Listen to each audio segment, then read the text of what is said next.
menghakimi.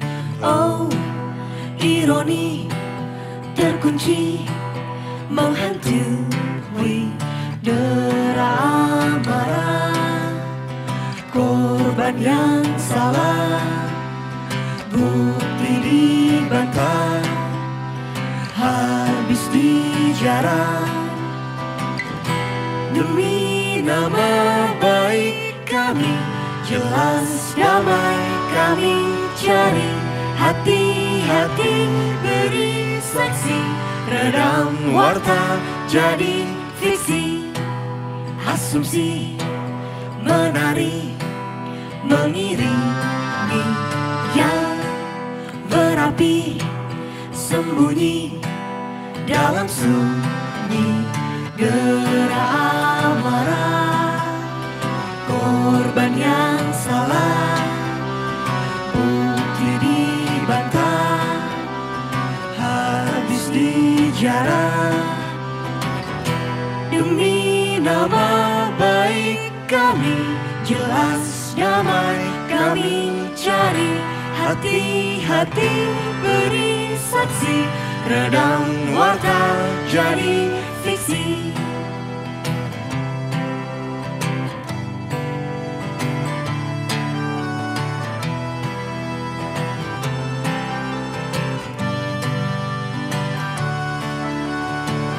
Dominasi, dominasi, lagi-lagi laki-laki. Dominasi, dominasi, hegemoni patriarki. Dominasi, dominasi, lagi-lagi laki-laki. Dominasi, dominasi, hegemoni patriarki. Demi nama baik kami, jelas damai kami cari. Hati-hati beri saksi, redam warta jadi fiksi.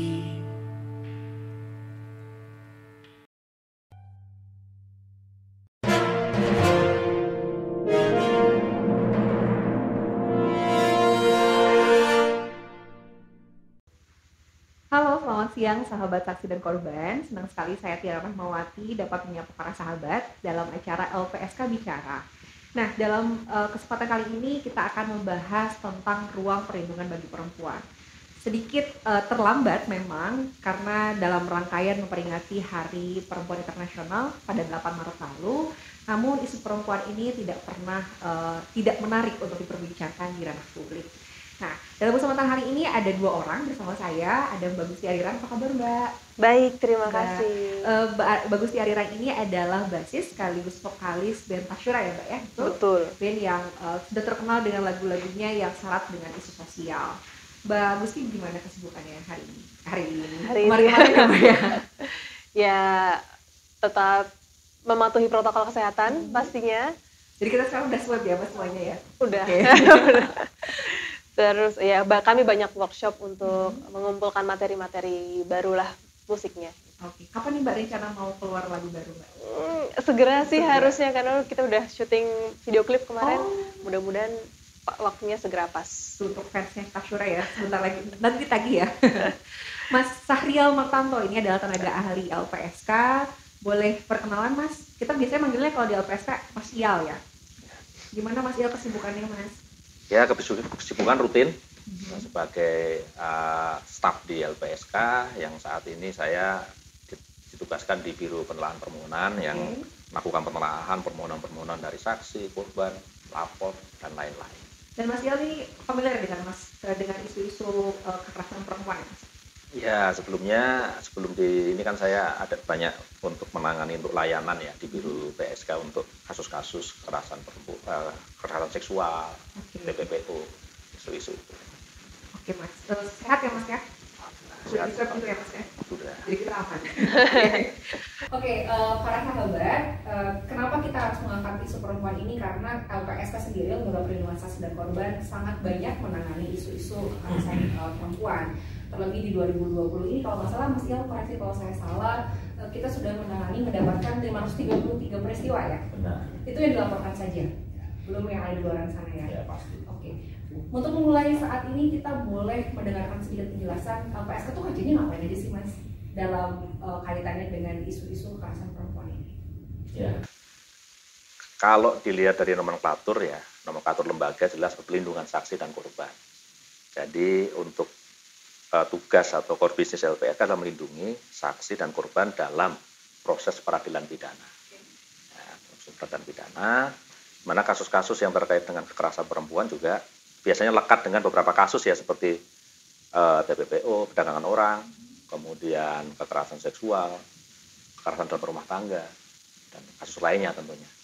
Nah, LPSK dalam konteks tugasnya ini ya memberikan perlindungan baik keamanan atau pendampingan, termasuk juga pemulihan untuk korbannya misalkan. Jadi dari akibat dari suatu peristiwa pidana yang dialaminya, ya LPSK juga punya tugas juga untuk melakukan pemulihan kepada para korban. Kalau melihat trennya sekarang Mas, banyaknya kasus-kasus yang terkait dengan perempuan ini kasus seperti apa sih Mas?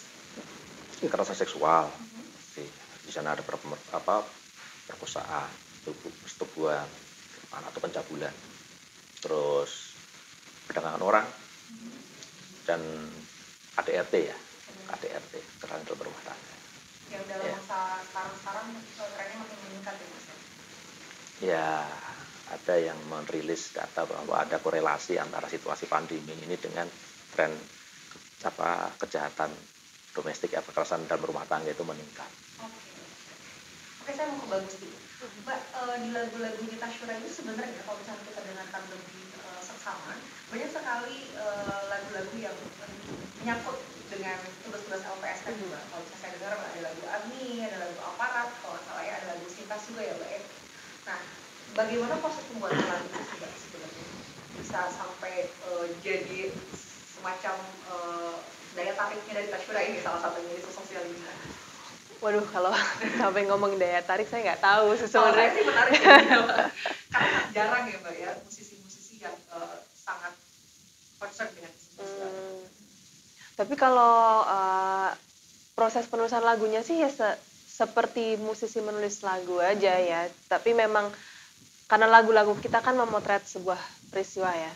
Dari semua peristiwa sosial yang terjadi, yang mana yang di saat itu paling bikin kami resah gitu, ya akhirnya kami nyemplung ke peristiwa itu, kami mencari tahu lebih dalam, lebih jauh soal itu. Kayak di kasus Agni, ya ini mungkin jadi latar belakang yang secara nggak langsung men-trigger kami juga ya, karena kami adalah tiga-tiganya kami ini lulusan UGM semua. Kami berada di institusi yang ternyata melanggengkan adanya kekerasan seksual. Ya di dalam proses memahami lebih jauh kasusnya, kami mencoba ketemu dengan BPM Balairung yang ngangkat isunya ini pertama kali. Kami ketemu dengan Ketua Satuan Keamanan UGM yang membawa kasus Agni ke kepolisian supaya ditindaklanjuti. Akhirnya juga kita bisa bertemu dengan Agninya sendiri. Yang kita belum sempat ketemu adalah dengan pelakunya sih. Kami juga pengen dengar apa perspektif dia seperti apa.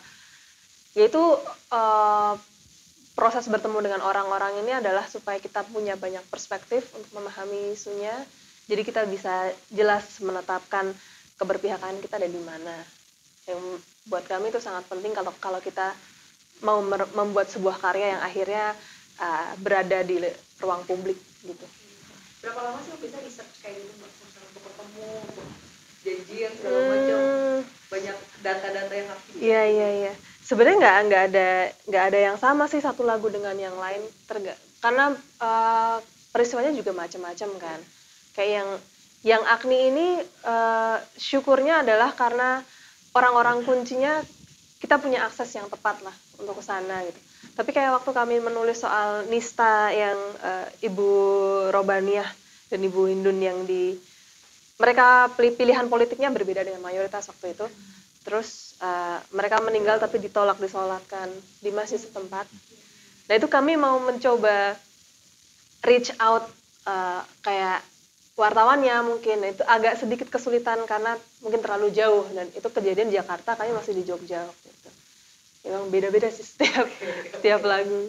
Tapi yang paling berkesan sekarang tuh Agni ini paling ini ya Mbak ya? Iya, ini kami prosesnya emang paling bisa dibilang paling dalam ya. Kita bisa ketemu siapa-siapanya gitu. Dan setelah dilakukan riset seperti itu, sebagai musisi nih Mbak ya, dari Mbak Agni, Mbak Gusti dan jadi Mbak Agni ya, Mbak Gusti dan Syafira sendiri melihat situasi di Indonesia sebenarnya keberpihakan kepada korban itu seperti apa sih Mbak? Apakah kurang berpihak kah? Apakah terlalu melihat pelaku? Apakah seperti apa Mbak? Dari hasil riset itu tadi? Ya, kalau merefleksikan pengalaman kawan-kawan yang kemudian menceritakan pengalamannya juga ya ke kami gitu. Memang selama belum ada payung hukum yang jelas yang melindungi korban kekerasan seksual ya, khususnya perempuan, belum punya ruang aman untuk ngapa-ngapain gitu, karena ujung-ujungnya kita juga rentan untuk, kalau misalkan kita korban gitu ya, kita juga rentan dikriminalisasi dengan UU lainnya gitu yang karet juga pasalnya gitu kan. Jadi memang desakan untuk segera mengesahkan RUU PKS ini sangat penting lah, sangat harus segera ada gitu. Oke, kita mau ngobrol lagi lebih lanjut di sesi selanjutnya, tapi sebelumnya kita akan mendengarkan dulu salah satu lagu dari Ashraf. Soalnya itu kan sahabat.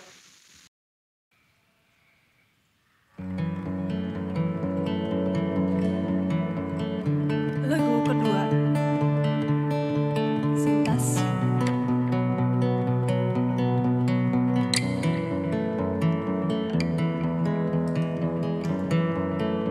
Sempat waktu berhenti melangkah, buta mataku dan hilang arah, sirna harapku pada manusia. Dingin bergulir, mendekap getir, kembali lahir, dingin bergulir, mendekap getir, belum berakhir. Lawan pandang-pandang yang merendahkan, bisikan suara yang menjatuhkan.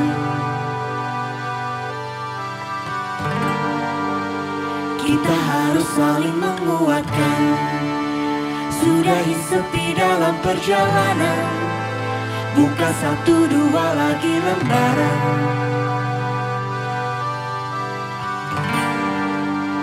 Kita harus saling menguat, sebagian menaruh harapan, dari penebusan dihantui masa lalu kelam. Bangkit berdiri, kaki sendiri, berkali-kali. Bangkit berdiri, kaki sendiri, menolak mati. Lawan pandang-pandang yang merendahkan, bisikan suara yang menjatuhkan.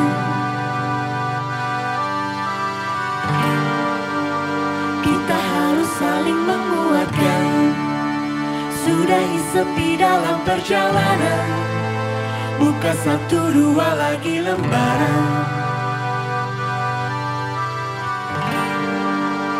Kita harus saling menguat.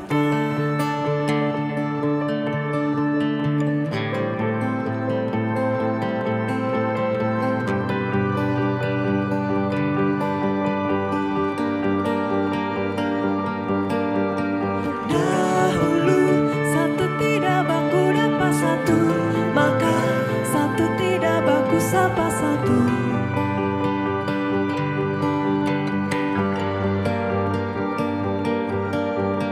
Dahulu satu tidak baku dapat satu, maka satu tidak baku sapa satu.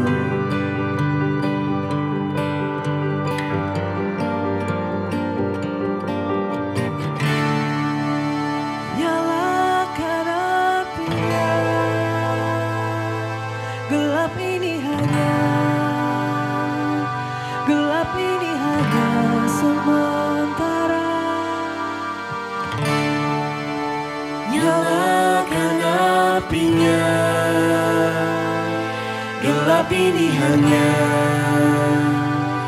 gelap ini hanya sementara.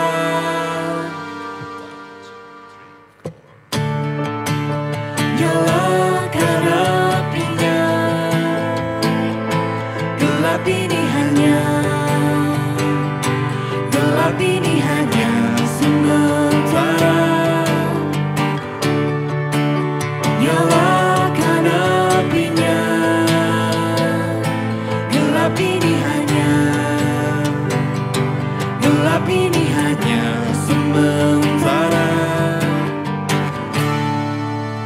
Lawan pandang-pandang yang merendahkan, bisikan suara yang menjatuhkan. Kita harus saling menguatkan. Kita harus saling menguatkan.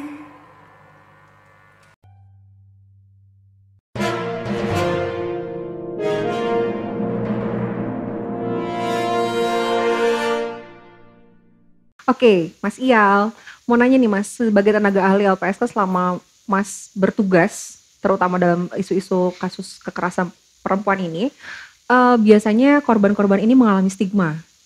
Dan nggak perlu kita obrolin soal trauma, pasti ada ya Mas ya. Nah biasanya LPSK itu memberikan treatment seperti apa? Tadi yang Mas Iyal bilang soal treatment khusus segala macam. Boleh dijelasin nggak Mas?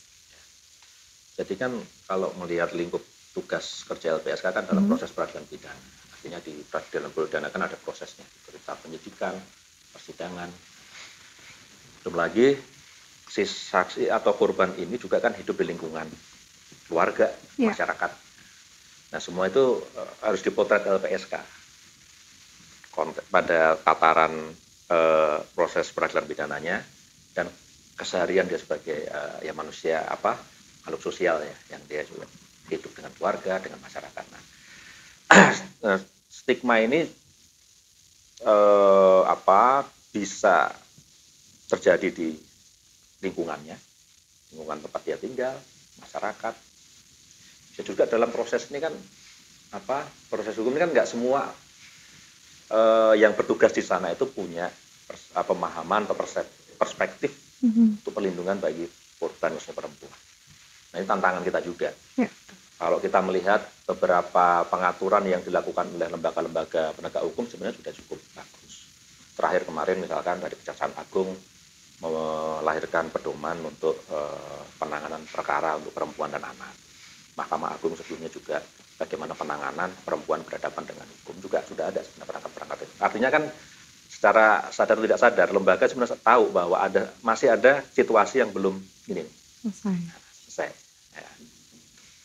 Nah, LPSK sendiri dalam memberikan layanan ya tentunya harus punya perspektif nih setiap insan LPSK yang bertugas untuk memberikan layanan itu. Nggak boleh ada dimensi kekerasan juga dalam ini dalam melaksanakan tugas. Harus tahu mana yang boleh atau tidak boleh.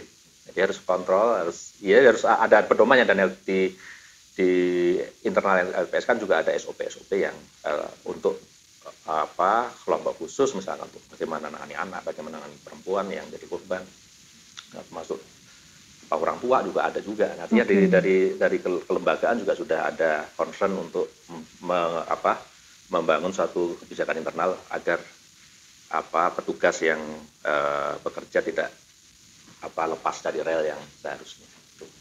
Terus hal lainnya terkait dengan stigma yang terkait dengan korban ya harus dijangkau juga.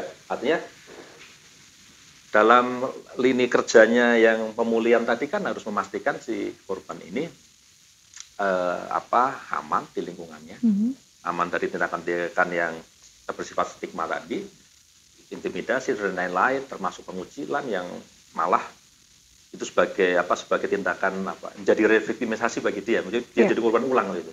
Nah ini yang dalam prakteknya ya kita selalu tentunya untuk melakukan monitoring, kemudian memastikan penyediaan bagi psikolog misalnya, psikolog bagi korban, terus kemudian juga melakukan koordinasi dengan pihak-pihak yang terkait dengan si korban itu agar memastikan bahwa yang bahwa mereka supporting untuk si korban ini.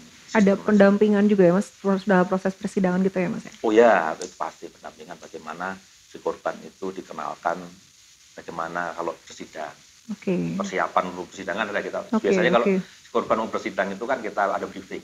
Oh iya iya Briefing iya. sebelum persidangan kita kasih tahu tata krama persidangan seperti apa. Peran-peran masing-masing pihak yang ada di Perangkatnya. sana. Jaksa ini apa nanti perannya, hakim apa, kemudian penasihat hukum terdakwa, terdakwanya juga ada hak untuk melakukan cross eksaminasi kan, itu kan prinsip peradilan kan seperti itu, pengadilan seperti itu. Artinya sudah kita siapkan secara mental, secara psikis, kemudian kita kasih masukan terkait dengan apa yang harus dilakukan di dalam saat persidangan. Dalam kaitannya soal treatment khusus nih Mas, apakah ada misalkan perlakuan bagi korban yang belum siap untuk bertemu dengan pelaku? Ya. Apakah pada saat ini sudah diberlakukan seperti telekonferensi atau seperti Ya, itu? Bagaimana Mas? Ya, sebenarnya kan hukum kita juga membuka ruang itu. Oke. Bahkan sejak kalau kita bicara tentang hukum acara pidana, sebenarnya sejak KUHP juga ada. Ketika saksi berhalangan tidak mampu ya secara termasuk mental, tentunya dengan keterangan dari pihak-pihak yang memiliki keahlian itu bisa aja. Oke. Bisa di beberapa kasus juga dilakukan, misalkan khusus anak ya, dalam hal korbannya ini anak ya, bisa si terdakwa itu dikeluarkan. Atau dalam situasi tertentu dengan persetujuan hakim ya, si korban ini tidak berhadapan-hadapan dengan terdakwa dalam hal ini ketika melakukan pemeriksaan. Dalam hal korban tersebut ketika ingin mendapatkan perlindungan tadi atau fasilitas tadi yang disampaikan oleh Mas Iyal, bagaimana sih Mas prosesnya untuk menjangkau LPSK? Bagaimana apakah LPSK yang mendatangi para korban atau sebaliknya seperti apa Mas? Ya. Sebenarnya salurannya banyak ya, mulai dari bisa datang langsung ke kantor LPSK. Di mana nih? Kantor LPSK ada di mana Mas? Malah Jalan Raya Bogor ya, nomornya sampai nomor berapa? Kantor LPSK ada di Jakarta Timur ya, para sahabat ya. Nanti kita mungkin bisa diinfokan alamatnya. Ya, jadi bisa datang ke kantor LPSK, surat. Ya. Sekarang kita punya WA, nanti nomornya mohon di ini ya, nomor WA yang bisa diakses untuk memudahkan pencari keadilan untuk mengakses layanan LPSK. Ada hotline 148 untuk konsultasi mungkin ya awalnya. Tapi untuk proses permohonannya sendiri memang kita harus pastikan ada verifikasi, ada macam-macam itu. Tapi salurannya sudah kita sediakan sangat banyak dan memudahkan. WhatsApp itu juga saya memudahkan karena sekarang kecenderungannya malah melalui itu. Karena langsung kita akan respon.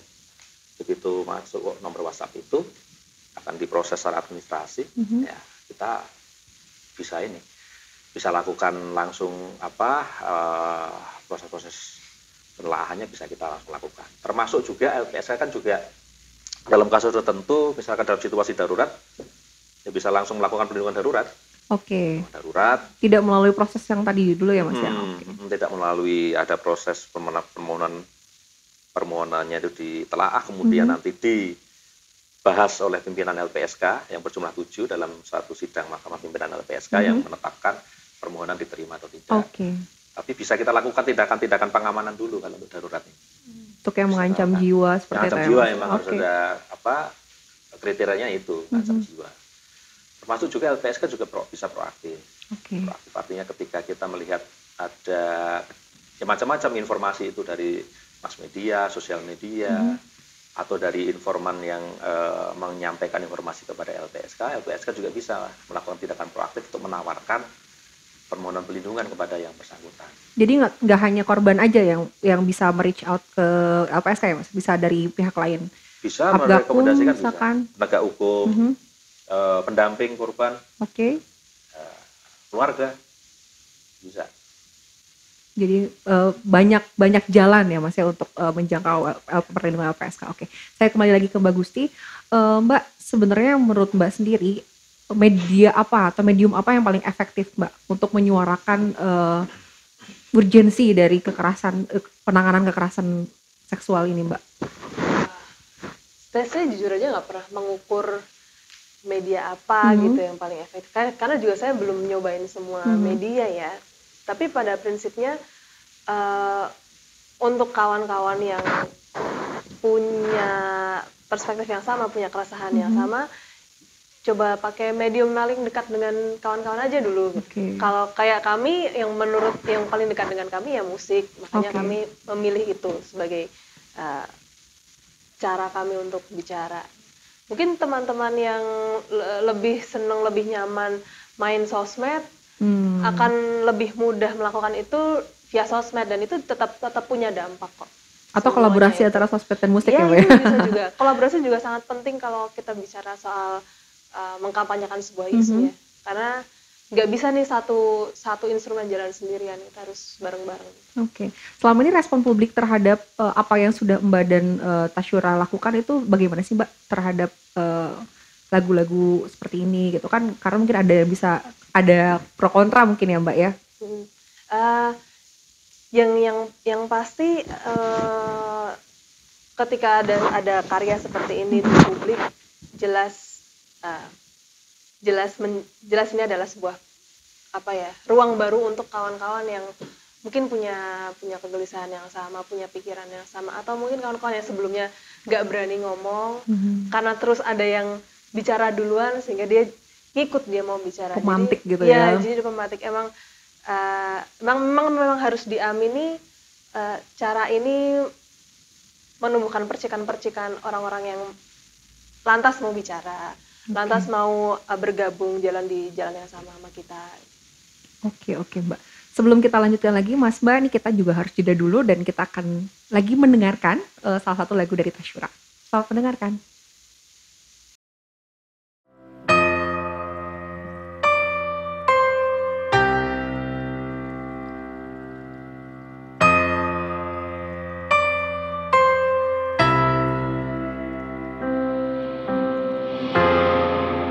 Selusin nyawa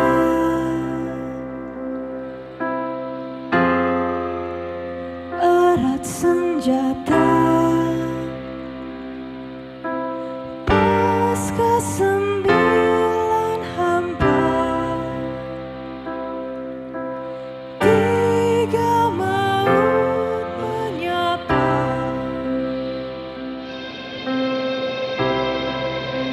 sikap sempurna angkat ke udara hulus tajamnya kiting di jantungnya tunjuk pendosa buka kunci buka pedang terhantam lakukan serentak selusin nama ditugas jaksa dibelenggu langkahnya hitam tinggalkan tanda sikap sempurna angkat ke udara hulus tajamnya titik di jantungnya tunjuk pendosa buka kunci buka pedang terhantam lakukan serentak sina sia-sia akar gelap terjaga sikap sempurna angkat ke udara hunus tajamnya titik di jantungnya tunjuk pendosa buka kunci buka pedang terhantam.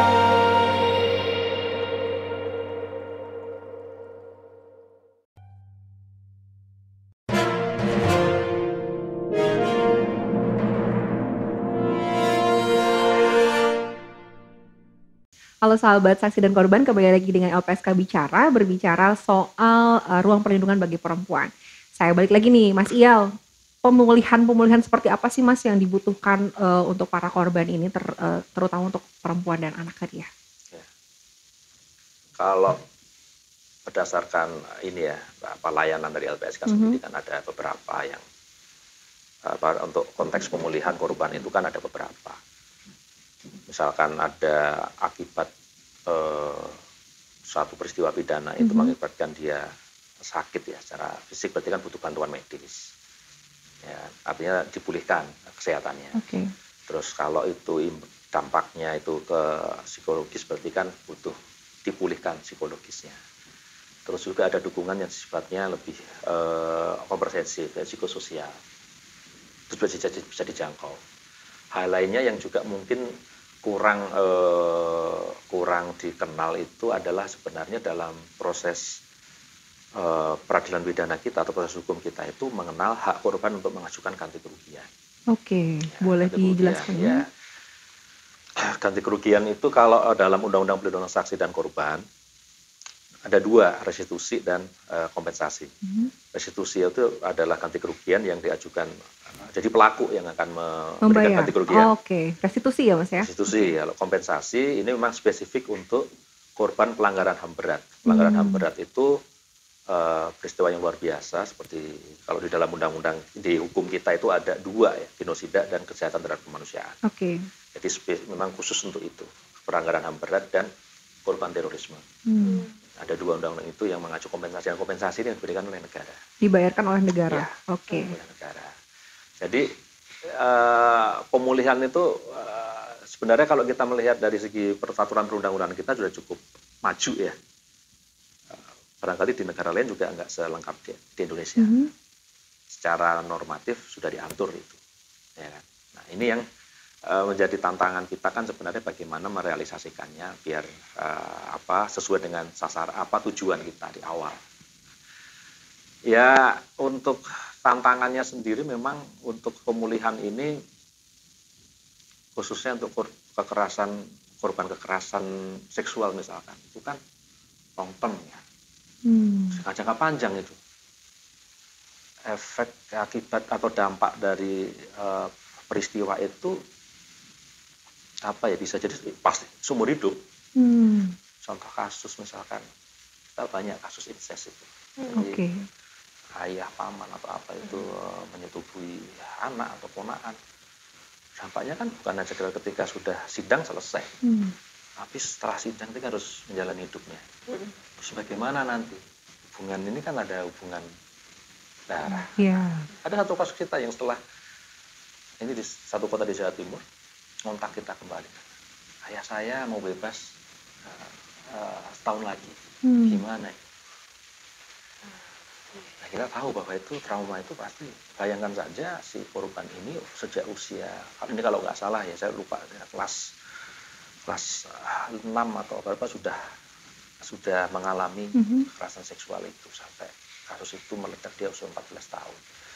Nah, kita bayangkan bahwa efek traumatik, efek yang ini sampai paling kan seumur hidup itu. Nah, itu kita nangani di hadapan kita seperti itu. Gimana baiknya? Nah, ini kan butuh dukungan banyak orang. Lingkungannya juga harus supporting kepada dia untuk mengobati luka-lukanya. Luka-luka psikis nih yang nggak kasat mata ini yang repot. Nah, tantangan kita di situ Mbak ya. Oke. Kalau soal tadi Mas Iyal terkait, berarti penting juga ya Mas ada partisipasi publik dalam hal pemulihan korban ya Mas ya. Dalam konteks Mas Iyal sendiri, seperti apa sih Mas biasanya partisipasi publik diarahkan untuk dapat juga bantu untuk pemulihan korban? Ya kalau publik tentunya penyadaran ya, pendidikan apa istilahnya ya? Public awareness diseminasi tentang informasi-informasi yang kita anggap penting dan perlu diketahui publik terkait dengan isu-isu yang kita sasar ya, misalnya kekerasan seksual atau kekerasan terhadap perempuan dan lain-lain ini ya harus digaungkan. Salah satunya mungkin ya kita mengajak Pasura. Ini kode tuh, Mbak. Kode, Mbak.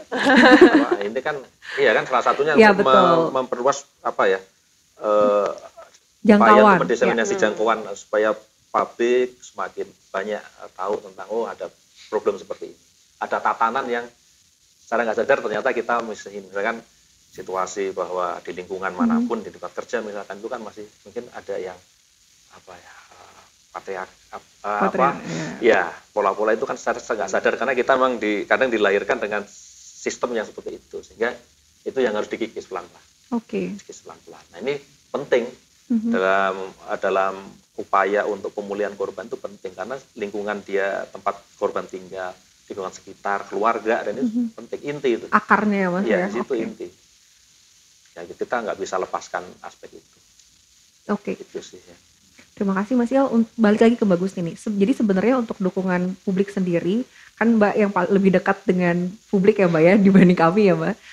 Sepertinya dukungan masyarakat seperti apa sih Mbak yang bisa ikut membantu mendukung penanganan kasus-kasus kekerasan seksual ini Mbak? Yang paling mudah ikut bicara soal itu ya di platform manapun yang paling dekat dengan mereka. Sosial media lagi-lagi sih kita perlu lebih sering bicara soal itu di sosial media karena traffic yang cepat tentu kan kalau kita nggak secara kontinu membicarakan itu pasti cepat tenggelam, sementara kasusnya sangat genting untuk segera ada penanganannya. Dia terus-terusan ada, isunya harus terus-terusan diperbincangkan, lalu bagaimana caranya kita membangun jembatan kepada orang-orang yang baru mulai paham tapi narasinya belum sedewasa orang-orang yang lebih paham. Oke. Jadi emang perlu menggandeng banyak tangan untuk bicara soal ini. Oke. Mas Il, sebelum kita tutup, boleh nggak sedikit ada pengalaman yang selama bekerja di LPSK ini, pengalaman yang paling menarik dalam menangani kasus ini Mas? Ada nggak yang sampai sekarang tuh kalau kata Mbak Gusti itu menggugah hati? Kalau Mas Il ada nggak yang sampai sekarang tuh nggak pernah lupa Mas pengalamannya? Apa ya?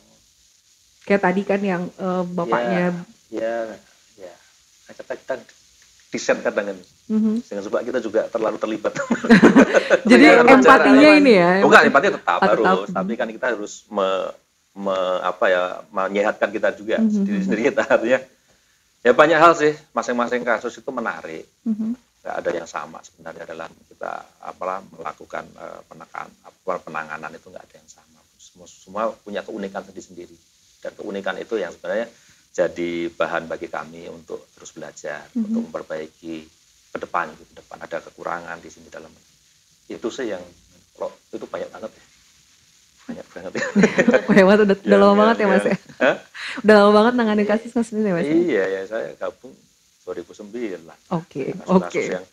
Kasus yang sudah terlalu banyak ini. Oke, terakhir Mbak Gusti, mau ngomong apa sih Mbak sama masyarakat nih, mumpung kita juga reach out ke publik gitu ya, tentang hal ini tuh urgensinya seperti apa dan mengajak mereka untuk ngapain nih Mbak, boleh? Oke. Hari ini masih banyak sekali kasus kekerasan seksual yang dialami terlebih oleh kawan-kawan perempuan. Sementara lagi-lagi ruang aman bagi perempuan untuk berkehidupan itu belum secara nyata ada di depan mata. Karena kita belum punya payung hukum yang jelas tentang perlindungan korban kekerasan seksual. Ini kenapa RUU PKS penting untuk segera disahkan. Jadi kalau kawan-kawan punya suara yang sama, ya ayo kita sampaikan bareng-bareng dengan cara-cara yang paling dekat dengan kalian sendiri, paling nyaman dengan kalian sendiri. Kalau memang belum bisa turun langsung, ya bicarakan saja bisa lewat media sosial, bisa lewat percakapan dengan kawan kanan kiri. Yang penting isunya tetap kita jaga supaya tetap hangat. Oke, terima kasih Mbak Gusti. Mas Il, ada mungkin bagi yang mengalami hal-hal yang tidak menyenangkan, korban, kalau misalkan mau ke LPSK gimana?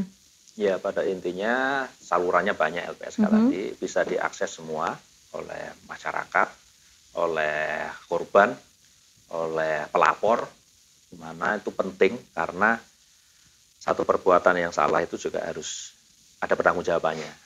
Nah, kanalnya kan pengadilan, Tuh. proses hukum itu untuk mempertanggungjawabkan itu. Artinya LPSK mensupport untuk itu. Oke. Terima kasih banyak Mas Iyal, Mbak Gusti sudah mau hadir di sini, sudah berbincang-bincang. Semoga hal-hal baik yang sudah dilakukan oleh Mbak Gusti dan Mas Iyal tetap panjang umur ya, sampai dengan RUU ini kita sahkan dan makin sedikitnya angka-angka kekerasan terhadap perempuan khususnya. Terima kasih banyak sahabat saksi dan korban juga yang sudah menonton kami, dan terus ikuti perjalanan LPSK di @info_lpsk di Twitter, Instagram, dan YouTube. Terakhir saya mau ngutip nih lagunya Sintas kalau nggak salah Mbak ya. Nanti Mbak harus hafal kan Mbak. Kalau Mas Il mungkin nanti mau dengerin lagi ya Mas. Dengarkan Mas lagu-lagu Tasyura ya. Dengar. Lawan pandang-pandang merendahkan, bisikan suara yang menjatuhkan. Kita harus saling menguatkan. Kita harus saling menguatkan. Selamat siang, sampai jumpa di LPSK Bicara selanjutnya. Nyalakan apinya, gelap ini hanya gelap ini